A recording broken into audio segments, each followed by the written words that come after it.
सहकारिता में हर वर्ष एक वार्षिक आम सभा करने का प्रावधान शुरू से रहा है। वार्षिक आम सभा जो होता है, चाहे संस्था छोटी हो या संस्था राज्य स्तरीय हो, जिला स्तरीय हो, देशव्यापी हो, संस्था हर तरह की होती है।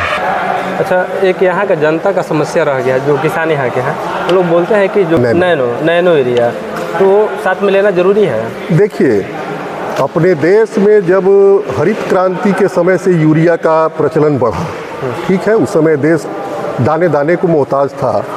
अपने देश में इतनी भी अन्न खाद्यान्न नहीं थे कि यहाँ के लोग खा सकें, भूखों मरना पड़ता था 60 के दशक में। हाँ, 60 जब ये चीज़ हुआ उसके बाद कई यहाँ कल कारखाने लगे, यूरिया इंपोर्ट होता है, यहाँ का खाद्यान्न सरप्लस हुआ।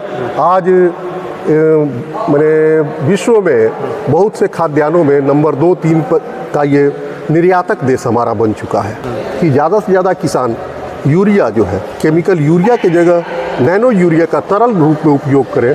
तरल रूप में करने से क्या होता है कि पौधा को जितना चाहिए उतना वो ग्रहण करता है, और बाकी चूँकि तरल रूप में है वो वाष्पीकृत भी हो जाता है, उससे जब मिट्टी को नुकसान नहीं होता है। लेकिन किसानों, चूँकि हमारे क्षेत्र में जोत छोटी है, कम जोत में लोग को ज़्यादा प्रोडक्शन भी करना है। हर जगह की भौगोलिक स्थितियाँ अलग अलग हैं, इस कारण यहाँ के किसानों को परेशानी है। एक तो छोटी जोत है, आवश्यकता कम है, उसमें भी नैनो अगर का उपयोग करते हैं, और अभी चूँकि आदत में ये नहीं है, इसलिए उन्हें लगता है कि इससे हमारा उत्पादन घट जाएगा। अच्छा, एक और चीज़ है भैया कि यहाँ पे बोलते हैं लोग, काफ़ी लोगों का ये समस्या है कि यूरिया घट जाता है। देखिए, एक पैक्स कार्यकारिणी सदस्य होने के नाते आपको हम बता दें, ये बाकी पंचायतों का होगा। हमारे यहाँ हमारा पैक्स इतना सबल है, तिलोखर पैक्स, हमारे प्रखंड में 11 पंचायत हैं।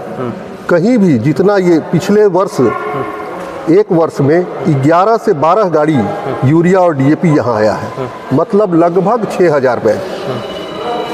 हमारे यहाँ से बल्कि आसपास के गांव, अपने समिति सदस्य, किसान के अलावा भी लोगों का मदद यहाँ से होता है। पूरे प्रखंड में एक तिलोखर पैक्स और दूसरा बिस्कोमान जो कि प्रखंड स्तर पे है।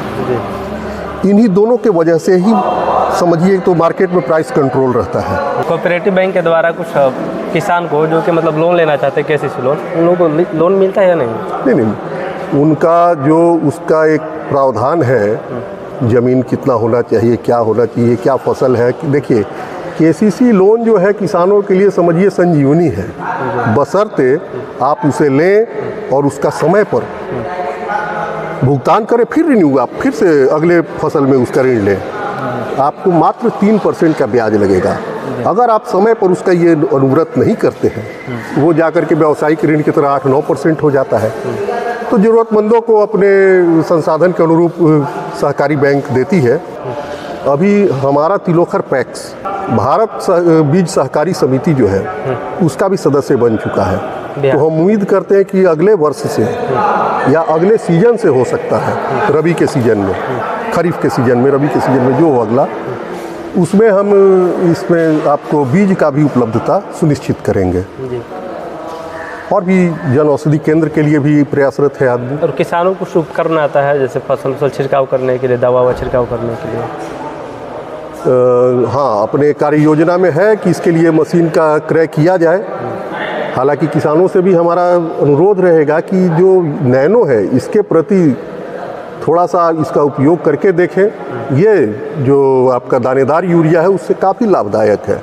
ये वैज्ञानिक ICAR के वैज्ञानिकों द्वारा इसका अनुसंधान करके बनाया गया है, पेटेंट है ये। एक बार जब ये करने लगेंगे तो आपका मिट्टी का उर्वरक शक्ति भी सालों साल बरकरार रहेगा। नहीं तो आने वाले समय में जैसा वैज्ञानिकों का कहना है कि ये बंजर में तब्दील हो जाएगा।